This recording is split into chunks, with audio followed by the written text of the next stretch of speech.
Big story here for our city. It's been 6 months since the wildfires tore through Altadena and Pacific Palisades. Today we got a tour of one home in Altadena that survived the fire, but 6 months later the family still not moved back in. And that is the case for hundreds of Altadena homeowners, and they tell us their insurance is to blame.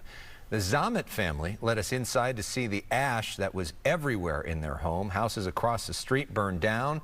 They feel lucky they're survived, but they've been fighting with State Farm Insurance after paying $11,000 out of pocket for testing.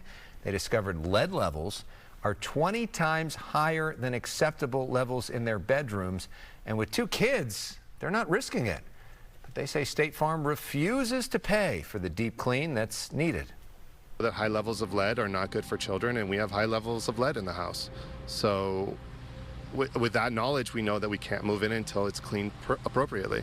We need help. We feel like we're doing this on our own. We're fighting with the insurance companies on our own. We're paying out of pocket for testing. We're taking the lead to find out, what does the science say? What is safe? How can we get back home safely? And we need help. We're doing it on our own. State Farm is under investigation by the California Department of Insurance for how it's handled the insurance claims related to the Eaton and Palisades fires. State Farm denies any wrongdoing and released a statement that says, in part, today, hundreds of State Farm claims representatives remain in California to assist customers. We evaluate each claim, including smoke claims, on a case-by-case basis. We're committed to providing every customer all the benefits they have available through their policy. Today, Governor Newsom was in Pasadena to talk about where the recovery effort stands 6 months after the Eaton and Palisades fires. And he specifically addressed the ongoing efforts to help fire victims who are still dealing with those insurance claims. The state is doing what it can to get support from the federal government beyond the $2.5 billion that I put up with the legislature's support, so we can address the lack of access. The reason the supplemental is so important is to address those gaps on underinsured and uninsured, to address all of those myriads of gaps for small business owners, for renters, not just landlords, for people that simply will not have the cash flow to get back in. Our number one now imperative is to try to restore some hope for those that may have lost it. Governor Newsom also announced new recovery measures aimed at cutting construction costs, reducing property taxes, and fast-tracking rebuilding efforts. He says that 96% of the fire-impacted properties in the Palisades and Eaton fire zones, the debris has been removed by the U.S. Army Corps of Engineers. But big challenges ahead when it comes to permits. He says that AI, they're going to get that involved in the next week or so to speed up the process. But insurance is a big thing. He was sort of passing the buck a little bit to the head of the insurance commissioner, basically saying, reach out to a lot of your questions to him.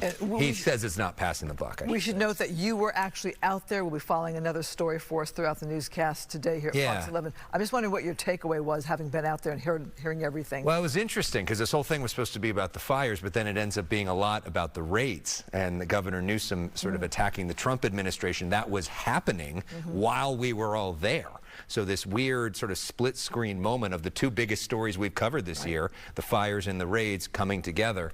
But we'll talk more and have my back and forth with the governor in our 6 o'clock hour, getting into where we go from here and what's next. Right now we talk about our heat, a mini heat wave and elevated fire danger in the forecast. We've already seen some fires today. Chief Meteorologist Adam Kruger, the forecast is really important when it comes to those fires. Sure, and you know, in the next few days, it's really the heat that's going to be the main culprit in terms of fires. So dry air and hot. It's not that there's going to be any kind of wind-driven scenario here, but it's Wednesday and Thursday when we get into what we'll call this mini heat wave. Mini in terms of how long it's going to last. It's going to be a couple days long heat wave with temperatures well above average. There's already heat alerts posted in orange right here. That's a heat advisory. And again, this is for Wednesday and Thursday. So we're going to be warming a little tomorrow, but Wednesday and Thursday of the days, you're really going to feel the heat with some triple digits potentially across the Inland Empire. Some of the valleys probably seeing some triple digits as well, even though official heat advisories are not posted there. And then we see see an extreme heat warning out towards the low desert, where, as you see, it could be as hot as 114 to 118 during that time. Palm Springs right now is at 110 degrees. We look across the Inland Empire right now. We've got 90s and 80s mixed there,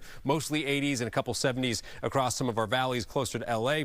It's upper 70s right now for Los Angeles, and even near the coast, we got some 70s as well. So right now, what we're seeing temperature-wise is pretty much like what we saw yesterday. We do see the numbers jump up a little bit more tomorrow. Here's the breakdown tomorrow for LA with some clouds around early. Notice by 10 a.m. it's into the 70s. By noon, it's 85 degrees. We're in the upper 80s in the afternoon, then coming down a little bit later on in the day. Highs around the rest of the region tomorrow. Again, the warm-up is beginning, not into what I would call a heat wave just yet, but you see 80s and really more so 90s across some of the valleys. A lot of the Inland Empire will be seeing 90s to maybe near 100 in some spots, and those temps go up a little more in the desert tomorrow also. And then as we go one more day forward into Wednesday, this is when we're in that day, that time frame of our heat alerts now, and you see the numbers just going up more. So some triple digits across the IE. We're probably going to find a few 100s in some of the valleys, if not 100s, maybe not far from it in the valleys up to the north as well. And you see the heat in the desert, 117 potentially for Palm Springs. We'll talk a little bit more about this heat wave and how things kind of wrap up at the end of this week temperature-wise when we return a little later. For now, let's go back to you.